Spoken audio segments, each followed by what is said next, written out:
scared me. Here, I gotta get my breath. I lifted the skis on that thing. Did you see that?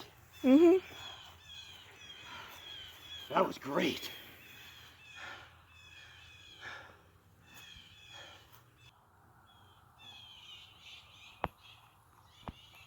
Hey, vintage snowmobile fans. Whew, that was an exhilarating ride. I think there should be a grass dragger. Introducing 1970 Moto Ski Grand Prix. Now, this machine was made in Quebec.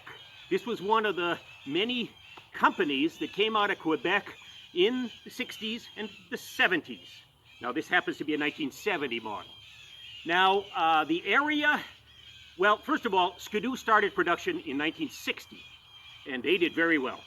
What would happen is the communities within about, say, 100 miles of there, all got their Chamber of Commerces to fork over, find some investors, and a number of these Quebec snowmobile manufacturers cropped up. Think Snowjet, Ski. Well, Bouchard Industries was another one, and they made this Moto Ski. Later, Moto Ski was purchased by Giffin Industries, and then ultimately Skidoo bought Moto Ski, but that was much later. 1970 was kind of a heydays of snowmobile manufacture, and I wanted one of these gold-colored ones.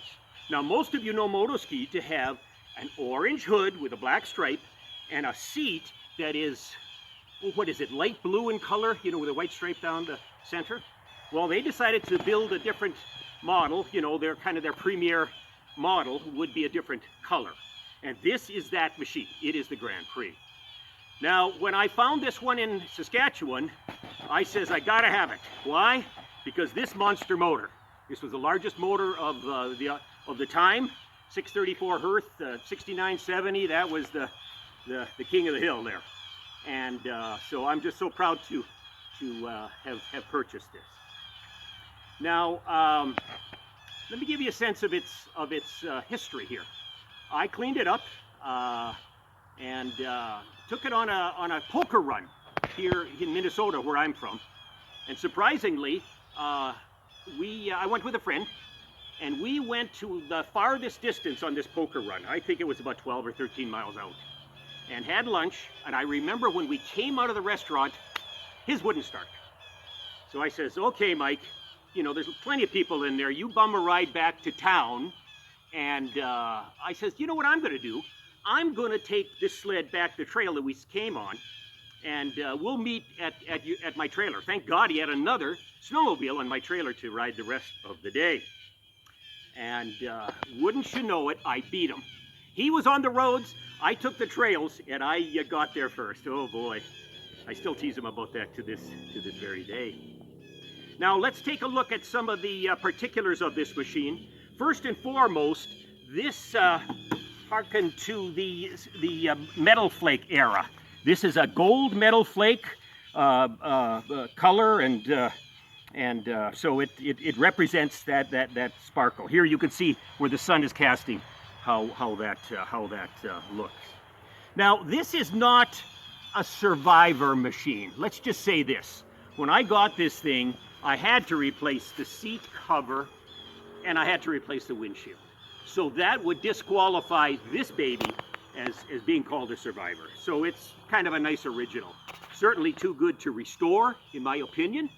So I have kept it this way ever since. So this has a 15-inch track. The track has got cleats on it, but the cleats are rubber. If you know Moto Ski, you'll recognize that they had rubberized cleats. And there was a piece of steel, I think, in them, but it was more durable. At least the cleats weren't breaking like some of the other brands of the era. Now let's take a look at this motor in specific, 634 Hirth. Now most of you would recognize this motor as being blue in color, blue. And I have one of these in the Polaris variant, and it's a nice blue color. Moto Ski, their design people said, no, we can't have a blue motor with this paint scheme. So they bothered to have these Hirth engines delivered to them in this gold color. So it's got all of the all of the features on it. Like I said, this is a machine I've decided not to restore, and but it's been a personal favorite of mine by virtue of its performance. So I just wanted to show you this today. I want to thank you for listening.